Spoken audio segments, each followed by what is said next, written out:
Können wir die Zeit ein bisschen benutzen, heute ein bisschen anfangen zu storyen, weil ja gestern nicht so gestoryt, aber heute werde ich wieder storyen. Und es wird gekocht, es wird aufgenommen und ich habe noch eine richtig geile Story, die ich heute erlebt habe. Ich habe mich mit einem Veganer angelegt, das war eine super Idee.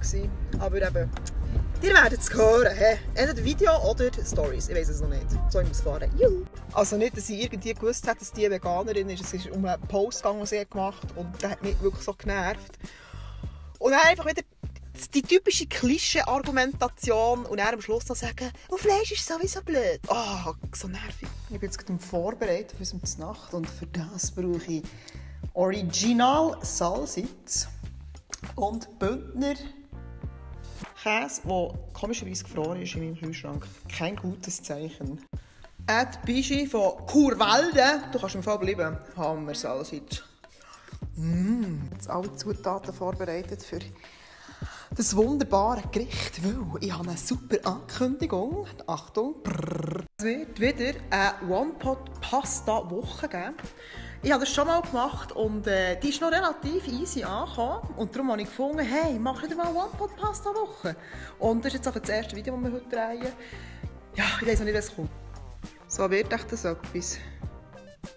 Man weiß es noch nicht, aber es sieht auch schon mal nicht leid aus. Also, wir haben fertig gefilmt und ich schaue euch jetzt ja noch meine weltbewegende Super-Story vom Tag, die mich wirklich genervt hat. Also, ich erzähle euch jetzt die. Wer sich interessiert, Zahlen fahren. Es gibt wirklich ein Thema, das mich wirklich extrem aufregt und es ist alle Jahre wieder ein Thema, das ist das Thema Spargeln und dass man einfach so einen auf ja, Spargel mit der Schweiz und Erdbeere, ich bin auch so ein Mensch. Ich kaufe so Sachen, wirklich, wenn sie Saison haben, aber einfach, weil ich Saisonen feiere. Ich feiere Saisonen. Ich will Muscheln mit dem Monat mit R essen und so weiter und so fort und mich einfach auf die Saison freuen. Und ich mache kein Huren-Ding daraus. Und vor allem schnurre ich nicht anderen rein, die einfach vielleicht eben, zum Beispiel ihren Kindern im Fall im Dezember Erdbeere kaufen. Hey, who cares? Lass doch einfach was sein. Es geht dir im Fall an Feuchten an. Natürlich, es ist alles dafür oder wieder. Es ist alles dafür oder wieder. Es ist verdammt nicht ökologisch, aber irgendeiner, weiss doch nicht, Peru oder Spanien oder weiss ich nicht, hat einen verfickten Job und kann seine verdammte Familie ernähren. Ist doch auch gut. Also es hat alles dafür oder wieder. Also darum, Schnauze tief. Dann heute habe ich meine Storys ein bisschen geschaut und dann hat eine irgendwie, es ist glaube ich im Coop, 50% auf weisse Spargel, hat sie dann so eine Story gemacht, so, ja, warum kauft man das im, das kannst du in der Schweiz so haben, in ein paar Wochen, bla bla bla.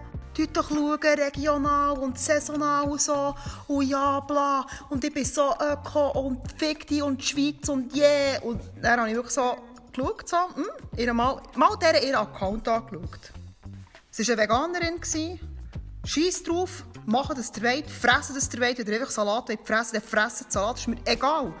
Aber, meine lieben Damen und Herren, dann, was sehe ich auf diesem geilen Food-Blog? Ja, es hat Granatäpfel, es hat verfickte Avocados, es hat Süßkartoffeln. Ja, ich weiss, es gibt in der Schweiz auch Süßkartoffeln, aber Alter, verarsch mich nicht, die sind etwa 100'000 Stutz. Also wirklich, und dann habe ich eine Story geschrieben und einfach geschrieben, ja, aha, ja, Avocados sind natürlich besser. Also, weisst, wenn du schon andere Leute verurteilst und anfickst, dann bist du wenigstens selber einfach perfekt. Und sonst halt deine Fresse. Halt! Und dann habe ich eben das geschrieben und dann natürlich müssen reagieren.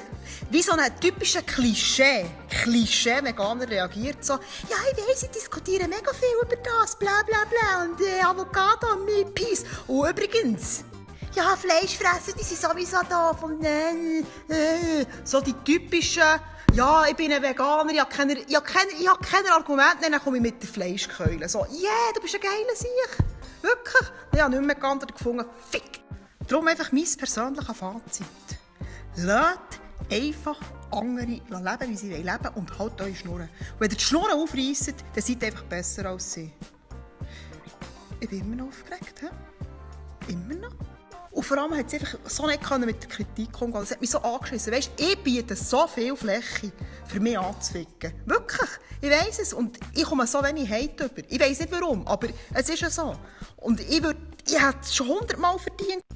Aber die Wirklich, das heißt so, ja, du sagst einfach die Wahrheit und dann kommt wieder ein Hurengeschiss von der. Das hat mich genervt, das habe ich gefunden, das wollte ich euch erzählen. Weil, ey, könnt ihr mal einfach jedes Jahr das Huren Spargel, Erdbeere, Scheiß-Thema schnauzen?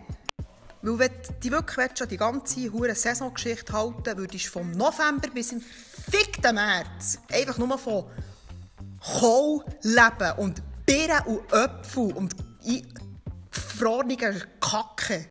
Keine Tomaten, keine Gurken, gar nichts könntest du fressen. Also Ruhe. Keine wirklich einfach nichts. Also darum, einfach alle die da das Spargel-Scheiß-Thema ansprechen, überlegt mal, was ihr alles fresst. Ja, die wieder mal ein super Kackbratzen, aber sorry, so Zeug geht mich so auf. Einfach das hure Moral-Apostel-Getue und selber nicht besser sein, haltet eure Schnurren. Wirklich. Ja, und ihr redet grusig, weil es ein grusiges Thema ist und das kann. Boom!